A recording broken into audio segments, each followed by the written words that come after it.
Hi folks, Rob Flux here from Property Developer Network. I have just finished a game of rugby, so not me actually playing myself, but turning up to watch the Reds versus the Brumbies. Not sure any Brumbies fans out there, but unfortunately you lost today. So this is me on my way home. I've got my good friend Sue in the car, so hello Sue. Hi. And today we're going to be talking about no money down strategies. Now I have to navigate a car park here, so while I'm navigating the car park, might just see if we can burn a little time in the meantime. You can see a couple of people coming on, so this is going to be very interesting trying to do this while I'm driving. And apologies for the funny lighting side of things.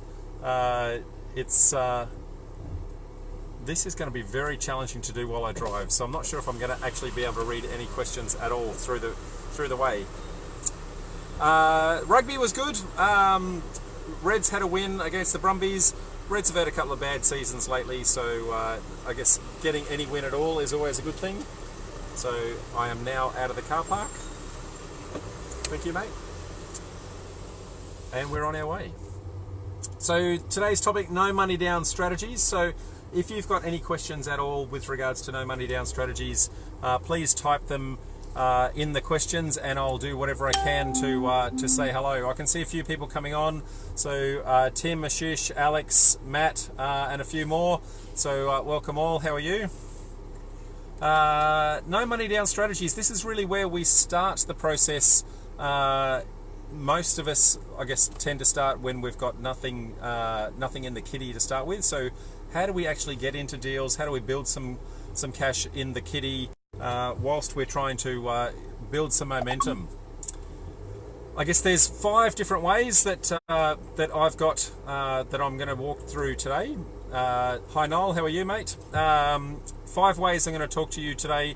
Some pros and cons in each one. The whole point of it is that you're going to start at a relatively low base, and then once you're starting to build that kitty, you can then start to accelerate from there. So the very first strategy that you would start with, a little bit sweaty by the way, I had to run up the hill to try and get to the car in time, so apologies for that. Hi Debbie, how are you? So first one we would start with is deal finding. Now deal finding's a great way to start, where you can typically get a finder's fee for bringing the deal to somebody else who is actually cashed up. It's a great way where you can actually earn as you learn in the process. So whilst you're doing the due diligence and acquiring the sites, you're going to learn from whether or not somebody else can actually take the property off you, good, bad or indifferent. You're going to be able to learn from that process. If they say no, I don't want the property, they'll generally say why. If they do say yes, then you're going to learn from that process as well. So the only real thing you've got at risk in a deal finding scenario is your time. So how much time can you put into the deal finding and the ability to actually secure that? There's a couple of challenges with the securing in depending upon which state you're in as to the best way to secure that, not put yourself in jeopardy when you try to offload that, and also not try and trigger a double stamp duty event. So in some states in particular, if you acquire a property under contract and then change the entity, that will generate a double stamp duty event. So the challenging part is, how do you acquire the site without triggering that? Now, a couple of different ways you can do that, depending upon whether or not you're I would highly recommend that you try to get a real estate agent's license if you can, or partner with a real estate agent who is a friendly, that's going to help you in the process, where they can actually charge a deal finding fee and then put the bulk of that back to yourself. That's the best way to do that legally. Now when they do that, they'll generally sign an agency agreement with the ultimate buyer who's going to be buying the property off you.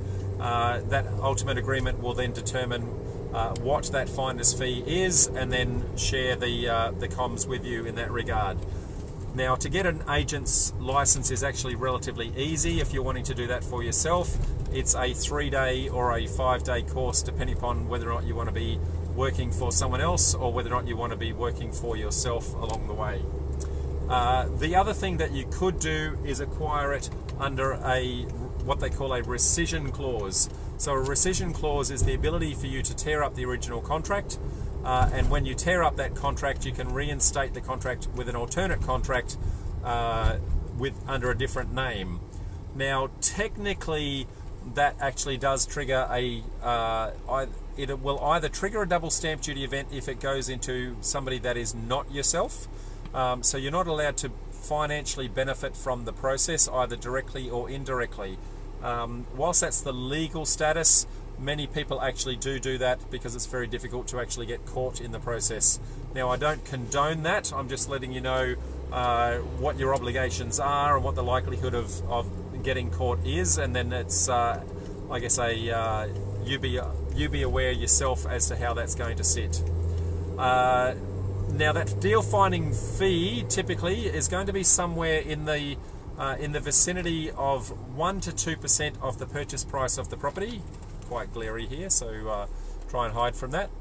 1 to 2% of the purchase fee, typically, if it's under a REI type contract. So that would be an REIQ, an REI NSW, or an REIV, etc. So that's the real estate institute of the particular relevant state.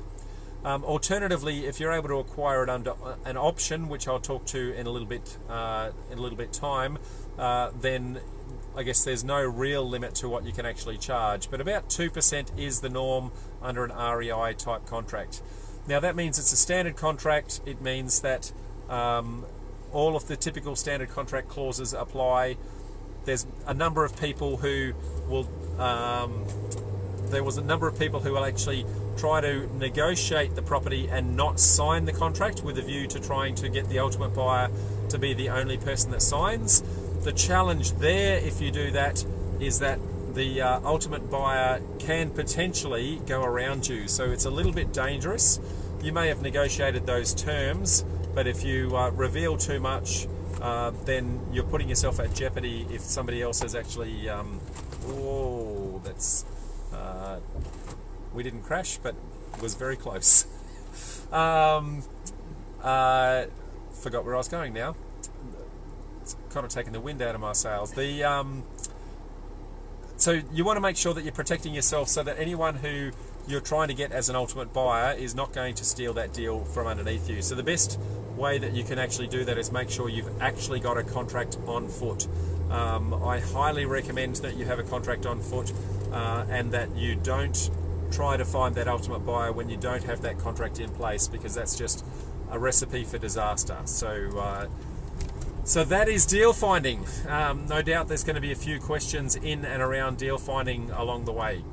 I'm just being told careful, Rob, so thank you, I appreciate that. So my staff behind the scenes are clearly watching what I'm doing. Yes. I promise I'm not being dangerous, I promise. So next one along the way is project management.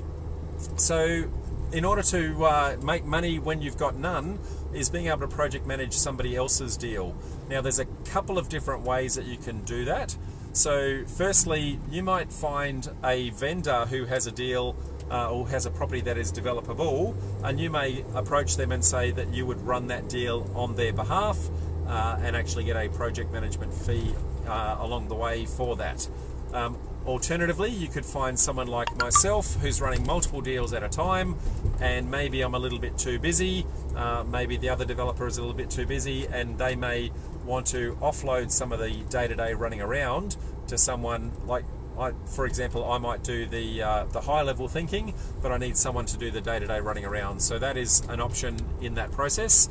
Now, when you're doing the project management side of things, the challenging part will be convincing someone that you've actually got the skills in order to do that. So make sure that you're appropriately educated in that journey and that you've got somebody who knows what they're doing looking over your shoulder along the way. On top of that, I guess the ways that you can actually earn money from that project management process is you could do that as an hourly rate. You could do that through milestone payments when you reach certain milestones within the project. Or alternatively, you may do that as a profit split at the end of the project. So a couple of different ways you can negotiate that depending upon who the vendor is, what the vendor, who you're negotiating with on that process. Next one along the way would be a joint venture with the actual vendor. So this is what is called vendor finance. Now, vendor finance is by far the cheapest finance that you're actually going to get in the process at all. So this is where you negotiate a predetermined price with the vendor. You go to contract with a normal style contract, but on a delayed settlement process, and they allow you the ability to access the property and do whatever it is that you need to do, whether it be demolishing the property, whether it be constructing a number of other things, and pay them at the tail end of the project. Now, the beauty about that approach is that by deferring the process, you're actually also deferring a whole bunch of holding costs on the way. Now, because of this, sorry, some speed bumps, so forgive me for this. Now, by deferring the purchase, those holding costs can actually be passed back to the vendor by being able to pay them more money for the deal. So I am just delivering Sue. Goodbye, Sue. Bye. Bye, everybody.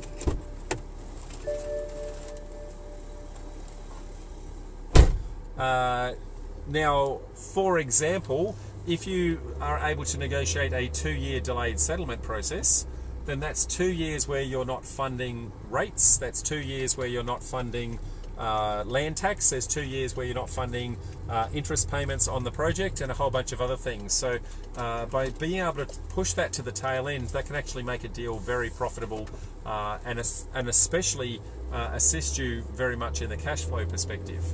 Now, by way of example, if we want to do some very, very simple math, if we were to do a $1 million project and it was a 12-month timeline, and we were able to convince our vendor that we were able to do that in a delayed settlement type process, then we would be able to say, well, the savings that we achieve in our interest costs alone might mean $50,000 in interest. So we can give you $1 million today, or we can give you $1,050,000 in 12 months' time. On top of that, we managed to save land tax, so that might save us another $10,000. So now we can pay $1,060,000. Now we can save rates, that might save us another $10,000. So now it's $1,070,000. And there's a whole bunch of other holding costs along the way. So by the time we actually get there, it could be that we're approaching that $1.1 million mark for a property that we can afford to pay without actually changing the profitability of the deal in any way, shape or form. Now, what that means is that by being able to negotiate that, you don't need to get bank finance, you don't need to do a credit reference check, you don't need to cash flow that along the way, and so all you're really doing is funding the running of the deal through your consultants, council approvals and the like, and any construction elements that you might do along the way. So you're not really funding the purchase price until the tail end of the project. Now, if it really was a 12-month project in this instance, you may be able to sell off the plan, and you may have sold the finished product off the plan and be able to fund the original purchase price out of that original purchase. So you know, never actually have to come up with any funds at all other than the funds in order to run the deal as we go. So how many am I up to so far? I think that's 3. Any questions from the crowd? I can see a couple of people commenting on my driving capability, but no actual questions. So I'm not sure if everyone's got confidence in my driving capability. What have I up to? Joint ventures. Sorry, that was vendor finance, I should say. So joint ventures is the next one along the way. So joint venture would be, I guess, a couple of different ways you can do that, but effectively we are using other people's money to actually fund the deal. So we are being the time partner and we're getting somebody else to be the money partner in the process. Now, in order to do that, you really need to be confident that you can execute the deal. You need to be able to, I guess, sell that to the other party, that you can be a trustworthy advocate in the process, and they will fund the deal, you will run the deal, and typically you will do that in a profit share arrangement towards the end of the process. Now, Jason's got a question. How do you advertise to find money partners? So that's a very good question, Jason. There's a couple of challenges with regards to that. So firstly, there are some ASIC license regulation rules to say that you're not really allowed to be publicly advertising to say, hey, come join my development. Instead, they need to be people that you actually know. So the best place that you can find someone that knows you and trusts you is in your phone book. They are people that have known you for a long time. They know what your integrity is like. They know that you're a trustworthy guy. They also know that whilst you're new in property development, they know how you're going to deal with issues and challenges along the way. So I would say the best place to find money partners is actually in your phone. I would highly recommend not going out and I guess just publicly advertising else to the world to say give me a money partner, because you might be breaking some ASIC regulations in regards to that. So now don't quote me on the specific details of this, but there's a couple of issues with what they call the 2012-2 rule, and that 2012-2 rule means effectively that you can have anywhere up to 20 people investing in your deal in any 12-month period, and up to a maximum of $2 million before you trigger any of that ASIC licensing side of things. Alternatively, you may actually go find some private finance.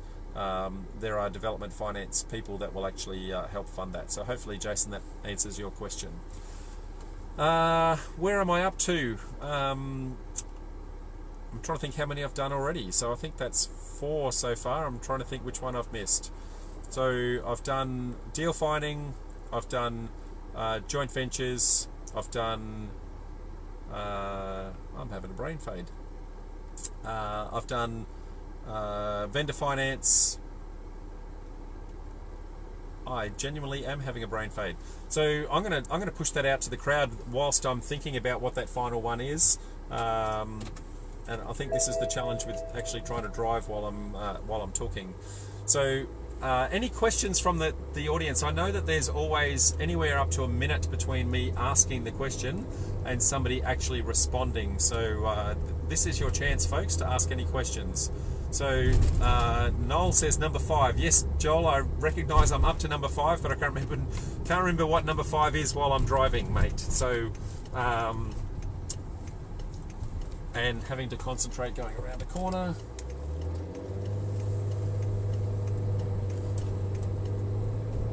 So almost home.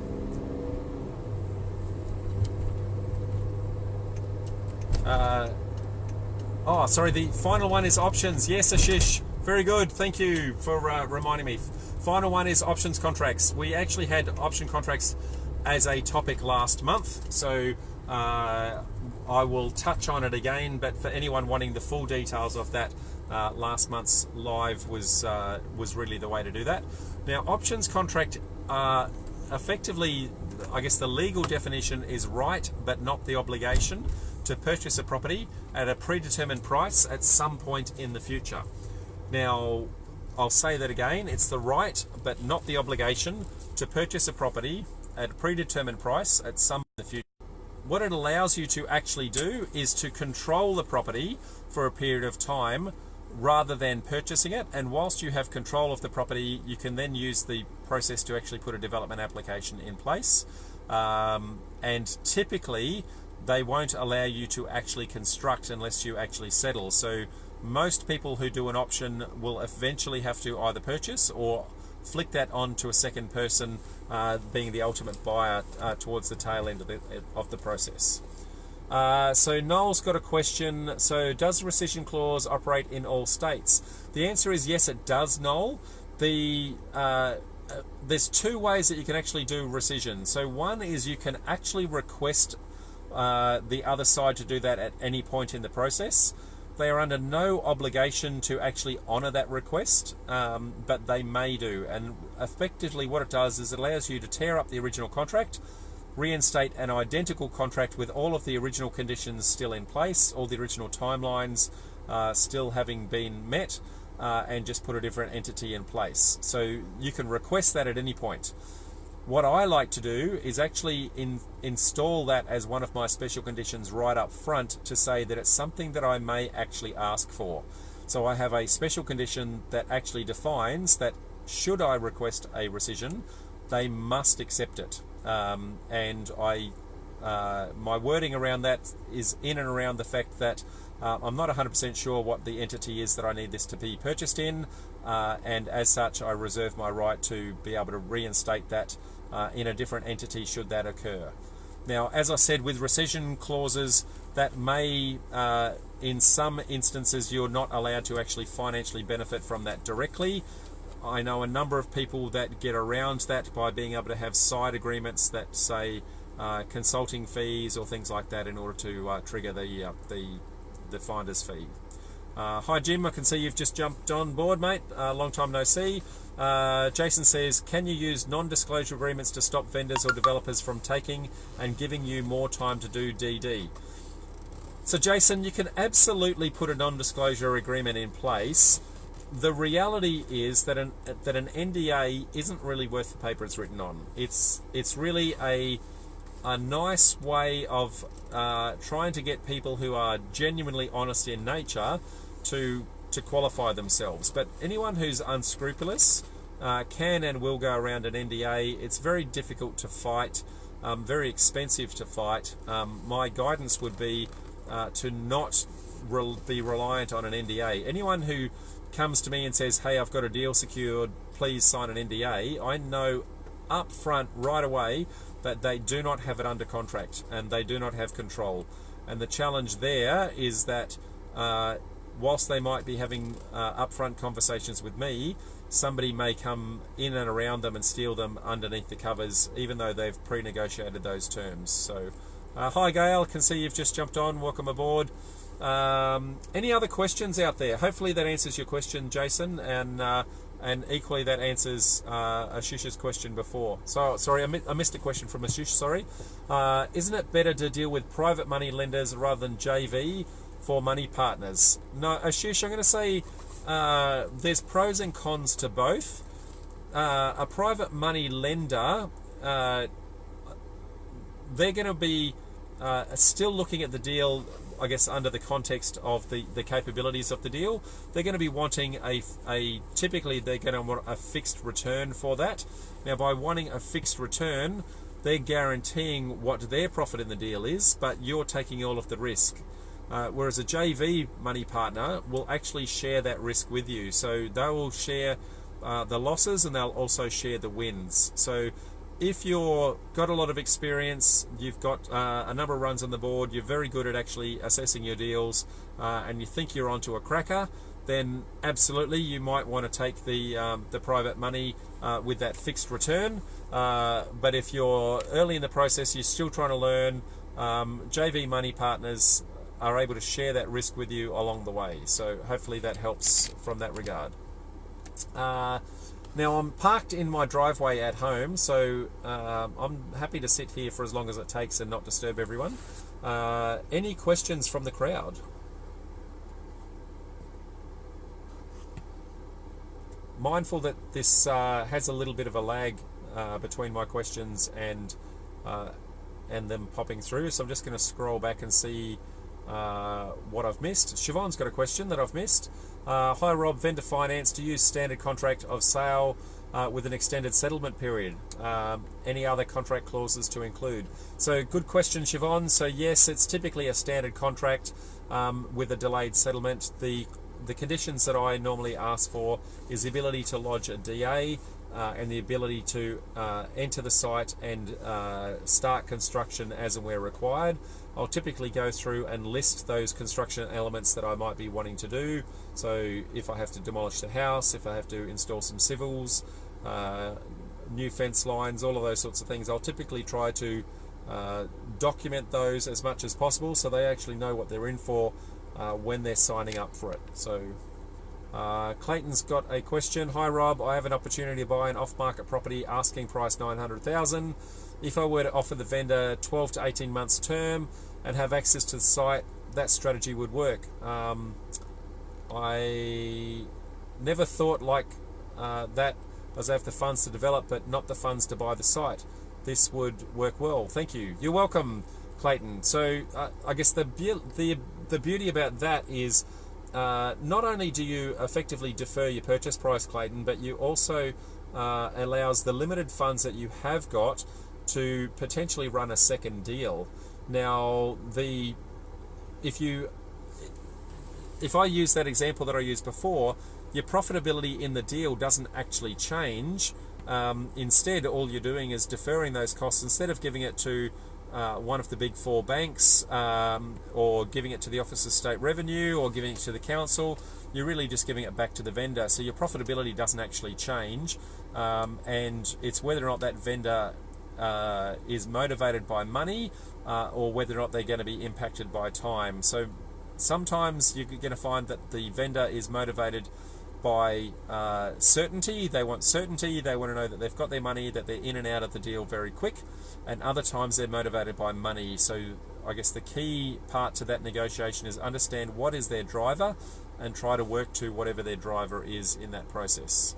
Now I can see a couple of other ones might have come through at the same time. Jason says, options aside, can be caveat be used to control a property during a DD period? So no, Jason, a caveat cannot be used to control a property. So a caveat is something that stops the seller selling the property underneath you, but it does not give you any ability to actually take over the property. So a caveat, there's two kinds of caveats. There's the typical caveat that you lodge only lasts for 3 months. And so it's very easy to be lulled into a false sense of security with that. So you might lodge a caveat over the property, stopping them from selling it, but 3 months later that will actually expire. Or the other one is a caveat where they have actually signed off on the ability for that to stay in place, in which case it would sit with the property for however long it takes, but it doesn't force them to sell the property. What it means is at some point in the future, if they sell, then they must get your sign-off and authority in order to receive the funds and release the title. Now, if they choose to not sell, they could have that caveat sitting over their property for 20, 30, 50 years, and you be out of pocket along the process. So caveat is good for, I guess, protecting them from selling it from underneath you, but it doesn't actually allow you to control the property. Instead, a mortgage allows you to control the property, and the option contract, an option contract allows you to control the property, and the mortgage allows you to call in any debt that's actually owed. So hopefully that explains that, Jason. Jason's got another question. Repost, options aside, can caveat be used to control? Oh, sorry, it's just a repeat of the same question. So I think I've already covered that, so thank you, Jason. Appreciate that. Any other questions, folks? I can see 23 odd people on here, but no questions coming through. I'm just going to sit here for a moment waiting for the inevitable Facebook Live lag. Jason says, okay, thanks. No worries, Jason. You're welcome, mate.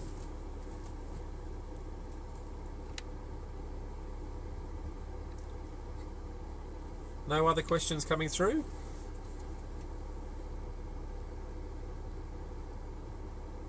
I'm going to give it another minute or so, because I know that the lag is sometimes quite bad between live is not as live as it would appear. We've done a couple of tests on this, and what we've found is that somebody sitting right beside me are quite often a minute behind me physically talking before it actually appears on their feed. So by the time that occurs and then they reply, sometimes it can take some time.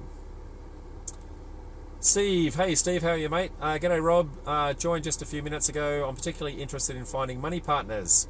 I'm a builder, but not building anymore. Looking to team up with people who are not afraid of doing deals in Tasmania, in Sydney. So Steve, I would highly recommend, mate, that you communicate your capability and your wares into our development site Deal Hub Facebook page.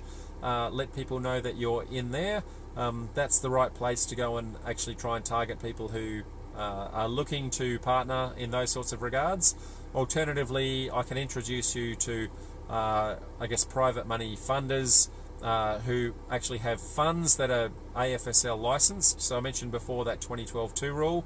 The next step up from that is actually having a full ASIC license. So and AFSL stands for the Australian Financial Services L.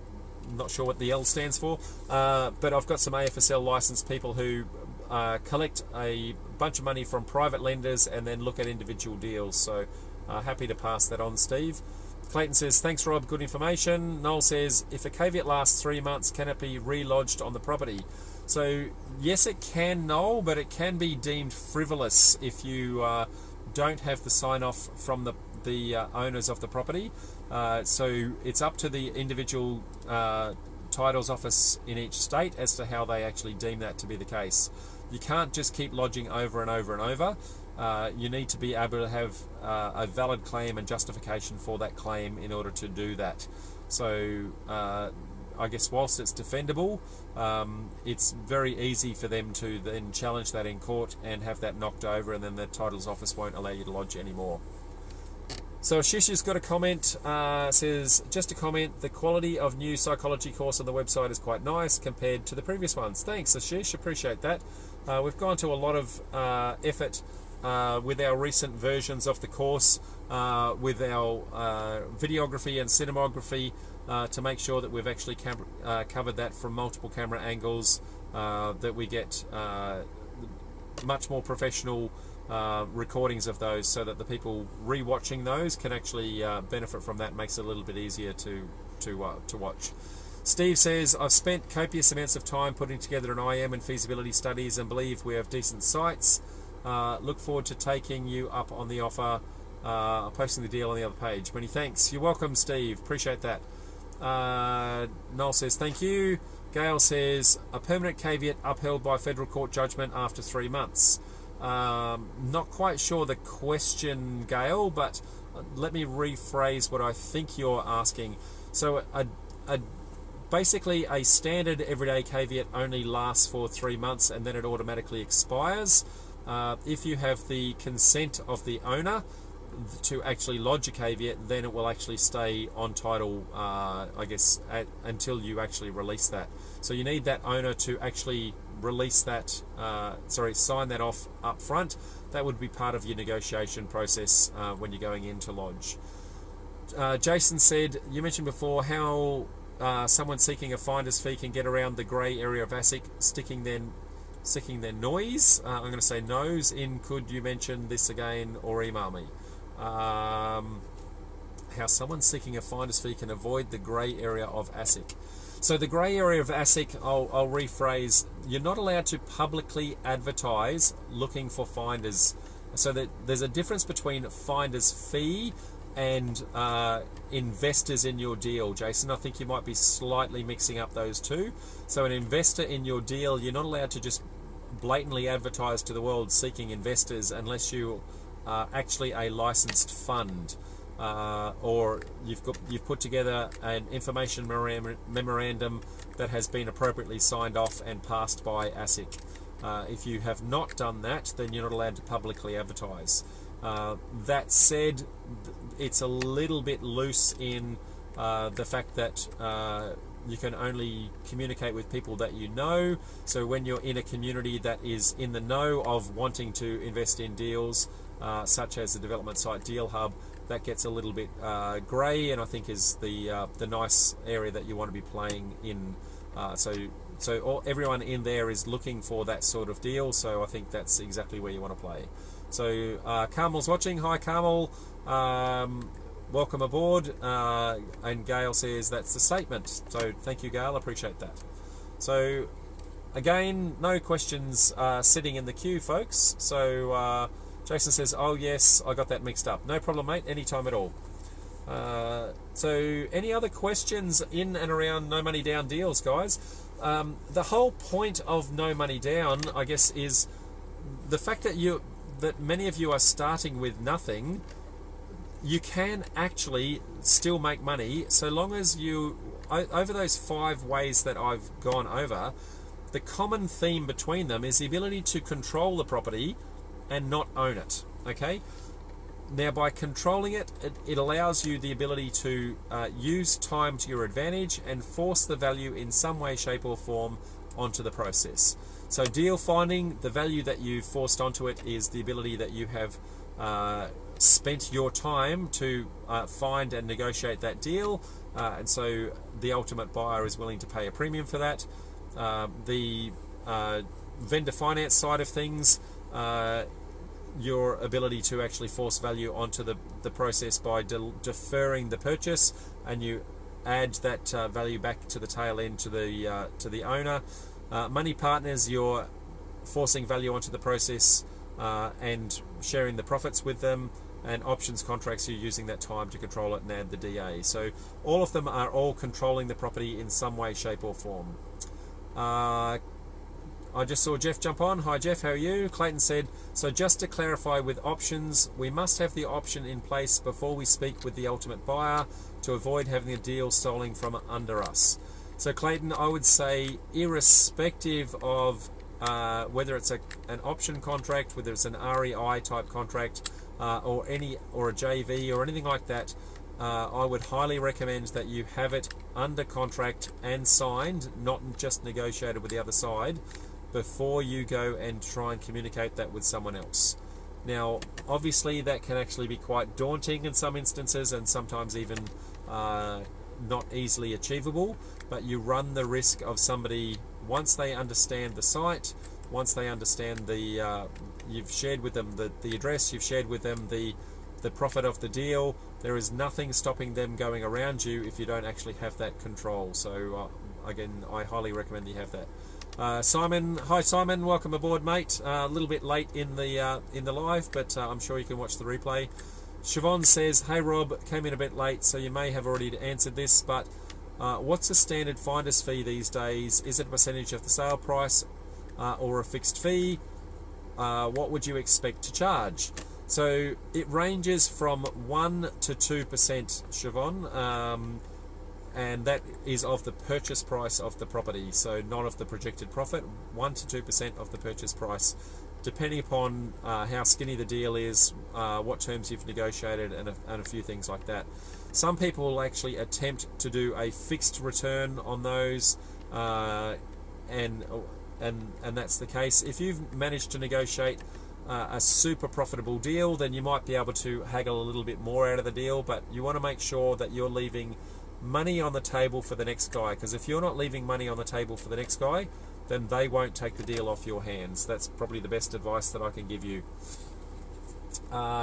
Steve says, would a return of 50k on 150k investment over 18-month term for a 33 lot land subdivision be a suitable return to gain interest of a private investor?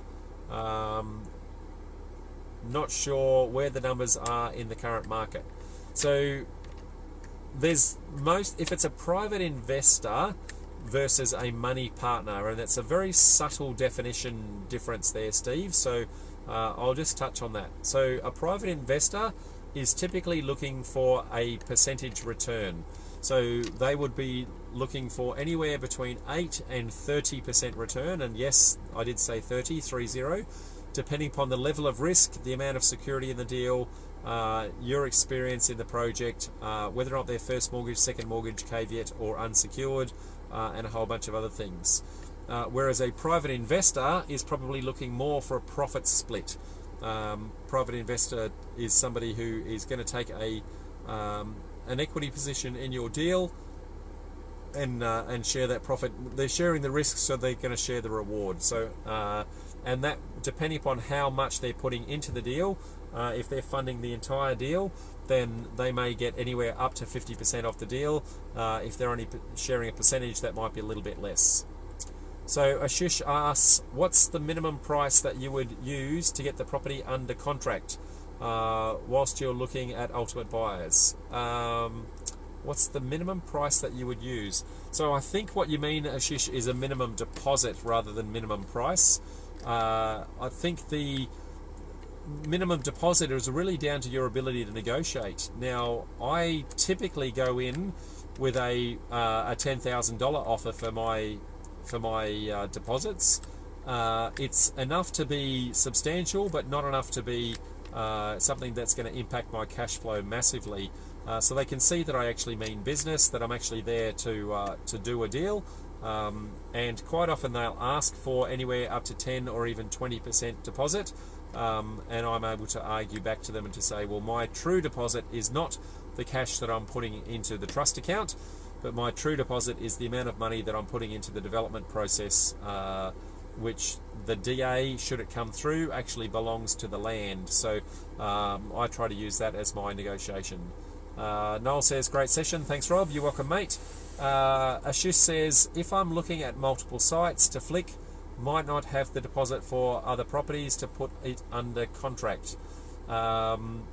So understand that might be the case, Ashish. All I'm doing is identifying to you the risk of trying to find an ultimate buyer when you don't have it secured under contract. If you don't have it secured, then somebody could steal it underneath you, and you don't really have a leg to stand on because you don't have any legal foot controlling the property. So be careful is what I would say in that regard. You can try to cover yourself with regards to non-disclosure agreements and the like, but it's really a little bit of false security. So Jane says, hi Rob, are there any online courses for a real estate license? Which one would you recommend? So Jane, none that are online. Most of them are face-to-face, and typically they'll take anywhere from 3 days to 5 days to try and get that license. Now there's talk of the real estate agents licensing process changing in the next year or two, in which case you may need anywhere up to 2 years experience underneath a principal. So if anyone's thinking of doing deal finding on a semi-regular basis, I'd highly recommend getting that license sooner rather than later. So Steve says, is that 8 to 30% return per year? So yes, it's calculated per year, mate, and generally it's capitalized, so you pay that towards the end of the project when the deal is actually at completion. So so Kathy's come on a little bit late. Hi Kathy, how are you? We're coming towards the end, Kathy, so you might want to just do the I guess rewind and watch the video again. Ashish says yes, deposit, thank you, and Jane says thank you. So very good. Well, we're 45 minutes in, folks, so another decent session in the process. Apologies for you having to put up with me sitting in the car, and it's always interesting trying to time getting home for that 5 o'clock session. So I can see myself enjoying that beer on that back deck at 6 o'clock today, not at 5. So hi Dean, I've seen you've just jumped on, mate. We're just in the process of signing off, mate, so you might have to go and watch the replay. So unless I get any more questions, folks, I'm going to call that a day. I'm going to sit here for 30 seconds or so. It's been a pleasure as always, and apologies for a little bit of distraction whilst I was driving along the way. Nathan says, thanks, great info. No problems, Nathan, you're welcome, mate. So well, folks, I'm going to call that a day. So thank you very much, and we'll see you all next time. Ciao for now.